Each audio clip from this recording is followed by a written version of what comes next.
Radhe Radhe everyone. Today we are going to watch about Ram Tattva by Jagadguru Sri Kripaluji Maharaj. My humble pranams to my Gurudev Jagadguru Sri Kripaluji Maharaj.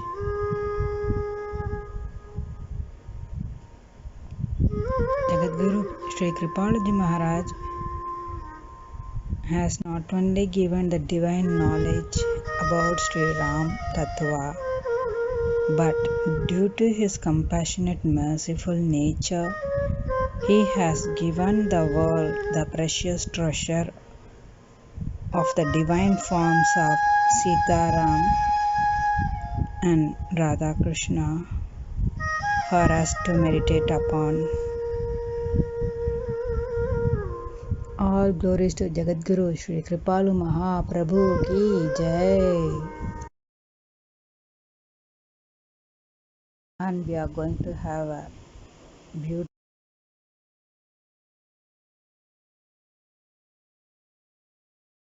Ram Tattva Part 1.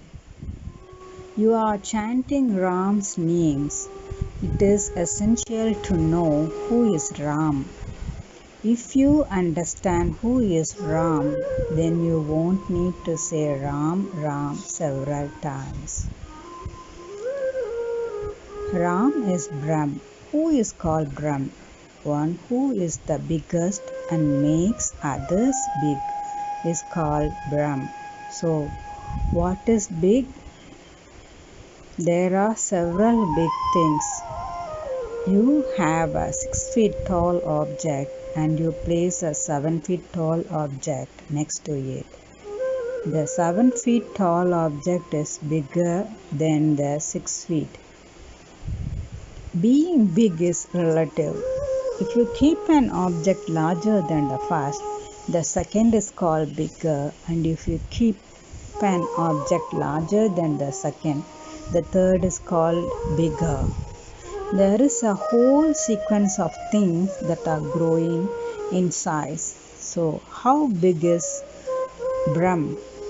He is unlimited in size.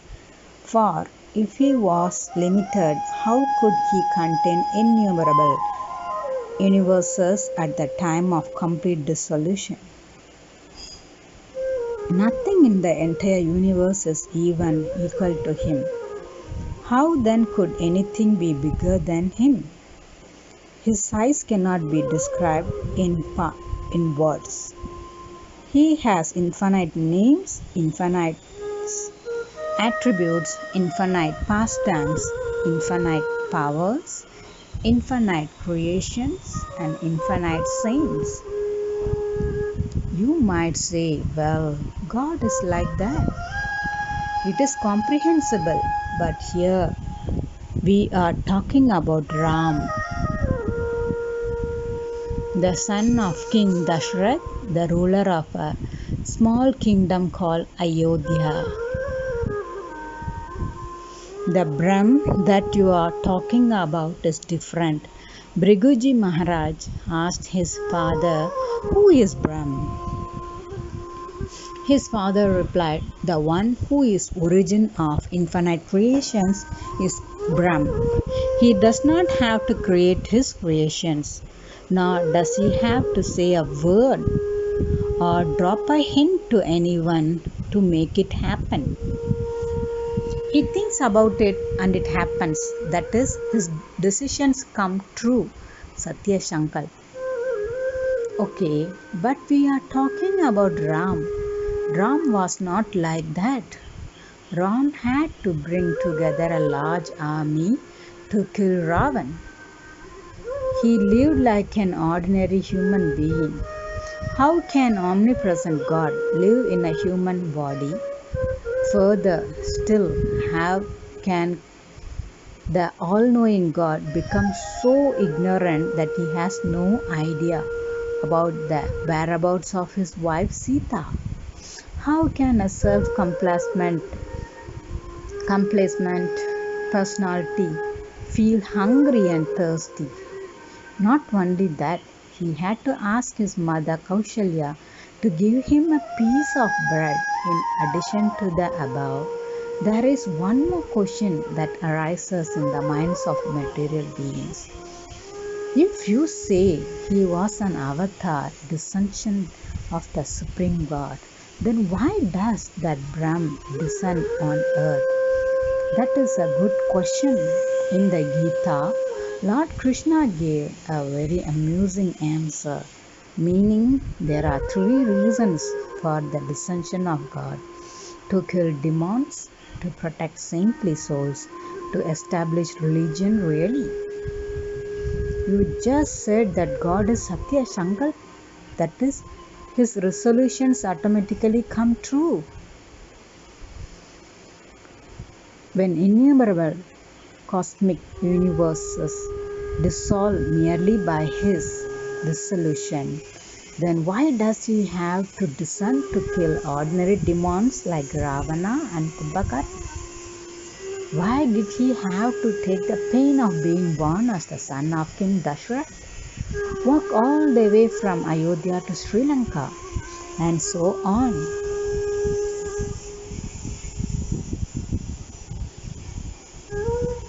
And Ram also told Sugriv, "You want to know who I am? Let me tell you. I can kill all demons in all creations by a mere decision. I won't need to pick any weapons. I don't even need to say, all shall die and forget about me.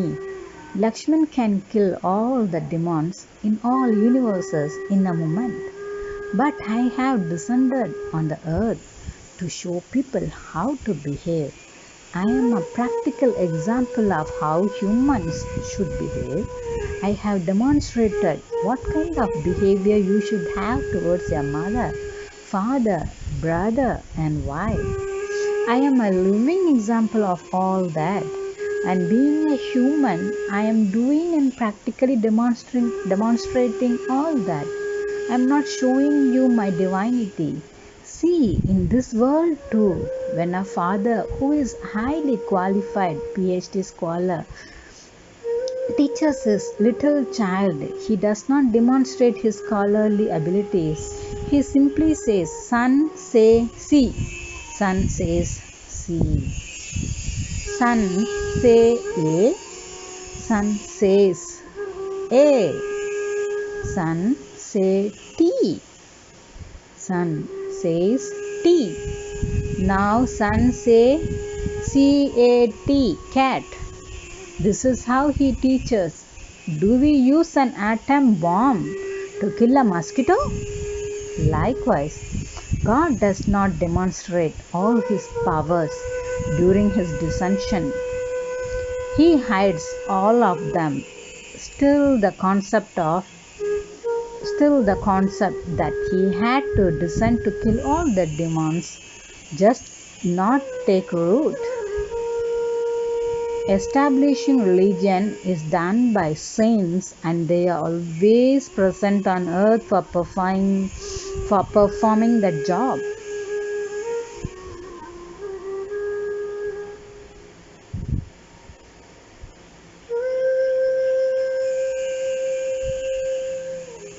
All scriptures say that.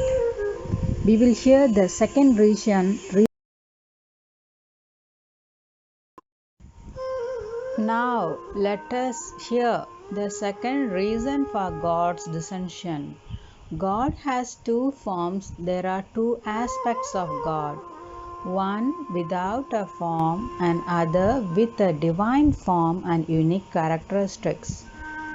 There is hardly anyone amongst a trillion who is eligible to pursue formless Brahm, Supreme God, as the pre-qualification for following this path is to have absolute control on the mind.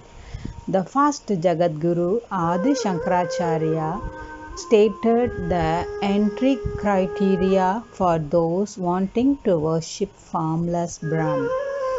The first word is Shant, which means a person with total control on the mind Uddhant means very humble and generous. Uparati means detached, and Titichu means most forbearing. It is almost impossible for material beings in the present age of Kali to possess these qualities to be able to follow the path of realization of formless God. Hence, out of his causeless mercy, God decided to descend on the earth in a human form, knowing that material beings have a form and are in the habit of loving things with a form. He descended numerous times in numerous forms as per the need of time. After his departure to his divine abode, he left behind his names, his forms, his pastimes, his attributes, and his abodes to help ordinary beings to think about him. Thus, it became much easier for ordinary beings to remember God on the basis of his beautiful form.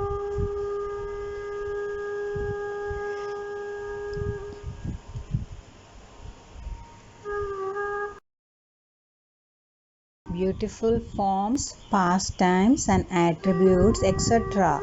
He lived for 11,000 years on this planet Earth to open a path of God realization for ordinary mortal beings. There are some who cannot pronounce the holy name Ram due to the uncountable sins. Sage Balmigi is an illustrious example of such kind of sinners. His guru advised him to pronounce Ram Ram continually until he comes back, but his sins did not let him pronounce the name of God.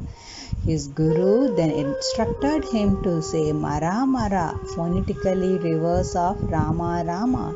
He agreed to chant it. In fact, he pronounced Mara only for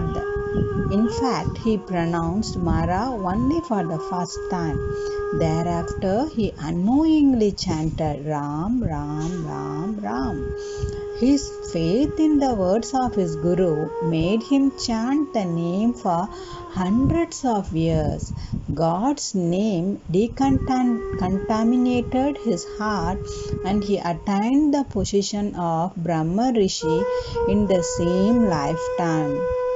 Thus, even the reverted name of God made him so great that the same Balmigi wrote Ramayan before Ram descended on earth. God himself sits in his name. You do not trust this statement. As soon as you have firm faith on this, you will not have to repeat Ram a million times. Pronouncing his name just once will drown you in unfathomable ocean of divine bliss. Just affirm this knowledge in your mind and attain divine bliss. God has put all his powers in his name. This does not happen in the material world. This is a speciality of God. Maharishi Balmiki made a statement that will confuse even the topmost scholars, including Saraswati and Brihaspati, the ultimate authorities of knowledge in every creation. He said there is not a single living being in this world who is not devotee of Ram. From Brahma, the creator, to the littlest bug and insect, all are devotees of Ram. The word atheist is wrong. In our interaction with the world, we find there is no dearth of people who curse Ram Krishna, whereas Sage Balmigi categorically stated everyone is a devotee of Ram. So let us ask all those who do not believe in Ram. What do you wish for? What is your aim? Money. Yes. Why? Because I can buy things of great luxury. Why? All those things will give me happiness. Why do you want to be happy? I don't know now. Ask a dog. What does it want? Happiness. Why? I don't know. Ask Brahaspati. What do you want? Happiness. Why? I don't know. Did someone, your father or mother, teach you to wish for happiness? Oh no, you cried the moment you were born. Why? For happiness. You disliked what was happening. You thought there is so much pain and suffering at birth. I don't want all this. I want happiness. So the question arises, what is that happiness that everybody craves for? The Vedas answer this question. God is happiness. Happiness is God. Ram, Krishna, Brahm, Bhagavan, Khuda, Lord are his names. The Vedas say we are part of happiness. As such, wish for happiness. We have to. That is our nature.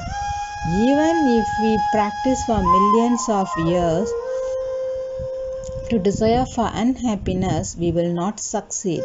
Since the soul is a part of happiness, soul will have to desire for happiness alone. We are looking for that happiness in this material world. Just as butter can only be extracted from milk, and it is naive to try to extract butter from limestone water. Similarly, God is happiness, and you can derive happiness only from God. Out of ignorance, you are attempting to find that happiness in this material world. If it is your wish, do not listen to the scriptures and the saints and keep looking for happiness in the world. You can do so, but be aware that you will have to pay the price for this and roam around in the cycle of birth and death in the 8.4 million life forms. Whether you believe or not, the fact remains that Ram, the Supreme God, alone is happiness, Sukh, Anand, peace, satisfaction, etc. are all his names. Maharishi Valmiki said, everybody worships Ram because everybody worships happiness. Not just worships but also is actually planning and practicing for that happiness every moment. Why is he laughing? For happiness. Why is he crying? For happiness. What? These are contradictory actions. Yeah, he is crying to relieve his pain. He is sleeping. Yes, he is awake. Yes, he is speaking. Yes, he is quiet. Yes, why? The answer to every why is the same for happiness, because we are part of happiness. We are devotees of Ram. Now one may not call him Ram, instead call him happiness. This is like saying he is my mother's husband instead of saying he is my father. This is ignorance. Everyone desires for happiness, hence desires for Ram. They are looking for happiness in the wrong place. There is one Brahm and one Maya. This world is made of Maya, the material energy of God. Hence, there is no happiness in this world. God made this world for sustaining this body. We are not the body, we are the soul. Soul is not part of Maya, it is part of God and it is spiritual. Soul's happiness lies only in God. This world is for the body and God is for the soul. These are two different areas. Do you ever try to listen with your eyes or see with your ears? If you do, you will be called a lunatic. Sound is the subject of the ear and vision is the subject of the eye. Similarly, God is the subject of the soul and material world is the subject of that body. This is like standing at a candy shop and asking for shoes. The shopkeeper laughs at us, saying this customer is mad. We ask God for material world. God can give us anything. However, think what a grave mistake you are committing by asking God the abode of happiness for this miserable world. Has anyone ever attained happiness in this world? As you acquire greater material possessions, your stress level and tension increase. Look at the billionaires of today's world. They have to rely on sedatives to get a few hours of peaceful sleep every night. What is the use of becoming a billionaire? Ask Obama what is his state now. Earlier he could sleep in peace, eat in peace, and roam around in peace. Moreover, what is his state since becoming the president? He is shrouded by problems. He cannot even get proper sleep all night. He went to Afghanistan for a night and returned hastily for fear of his life. This is the state of prime ministers and presidents of the world. What to talk of presidents and prime ministers? Even ordinary politicians and senators feel threatened for their life and keep themselves surrounded by machine gun wielding security guards. Their children can also not freely venture out for fear of being killed. Is this the happiness that you are seeking? Oh, see all ordinary people freely move around in the marketplace, eating whatever they like from wherever they like. Therefore, in this world, nobody has attained happiness till date. King Dashrath, Lord Ram's father, decided to retire to the forest to talk to the one above, to seek him, realizing that there was no happiness in the world. Even King Dashrath, who was so powerful that his chariot could move in all 10 directions, could not attain ultimate happiness with all his powers and luxuries. Today, the richest person has 50 million. With that much money, you cannot even buy a small country like Nepal. Understand that Ram is the controller of infinite kubers, wealthiest in a whole creation. In order to get happiness, you will have to worship Ram. We will have to realize that Bhagavan Ram is sitting in his name. Then you will have to chant the name. Then the mind will become clean. Then you will meet Ram, and then soul will become liberated from the prison of Maya. You will eternally be endowed with divine knowledge and divine happiness and will live in the divine abode of God. All glories to Lord of Sita, Sri Ram Chandra ki Jai.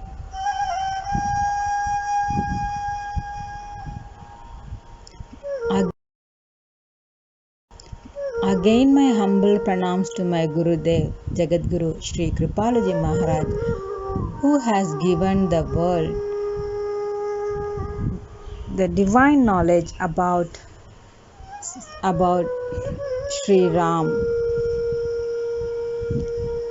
Now we can not only hear the glories about the importance of Ram Tattva, but we can meditate upon the precious, beautiful form as well. My Gurudev gave this world such a beautiful forms of Sita Ram and Radha Krishna for all of us to meditate and to chant. You all can join with me to do pranam to my Gurudev's divine lotus feet. Jai Jai Shri Radhe.